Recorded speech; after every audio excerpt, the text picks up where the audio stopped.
Sense 88 नहीं गए और 2400 पर चौक, 3300 पर तलब है कोई बकरा कोई बोक, यानी 33 करोड़ देवता, 88,000 ऋषि, 24 अवतार जो अभी तक आ चुके, ये मोक्ष प्राप्ति नहीं कर सके।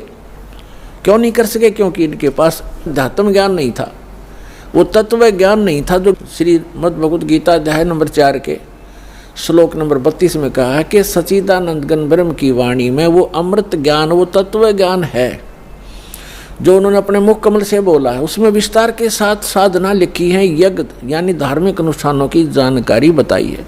उसको जानने के बाद मोक्ष प्राप्ति होगी। चौथे अध्याय के 34वें श्लोक में गीता ज्ञानदाता कहता है कि अर्जुन, उस तत्व ज्ञान को जो सच्चिदानंद घन ब्रह्म की वाणी में लिखा है, उस तत्व ज्ञान को तू तत्वदर्शी संतों से जाकर समझ, उनको दंडोत प्रणाम करने से, कपट छोड़कर सरलतापूर्वक प्रश्न करने से वो तत्वदर्शी संत तुझे उस तत्व ज्ञान का उपदेश करेंगे। तो इससे सिद्ध है कि गीता ज्ञान दाता भी उस तत्व ज्ञान से अपरिचित है, और तत्व ज्ञान से अपरिचित है तो मोक्ष कहाँ से होगा उनका?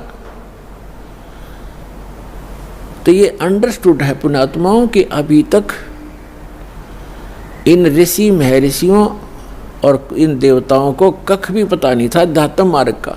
केवल डरे डोते रहे, सिद्धियां प्राप्त कर लेते, आकाश में उड़ जाने की, पृथ्वी के ऊपर चलने की, सागर को पी जाने की। ये तो अपना जीवन नाश करने के एक चमत्कार हैं, और मोक्ष प्राप्ति के लिए वो मंत्र जो उसका आधार है वो इनको प्राप्त नहीं हुआ।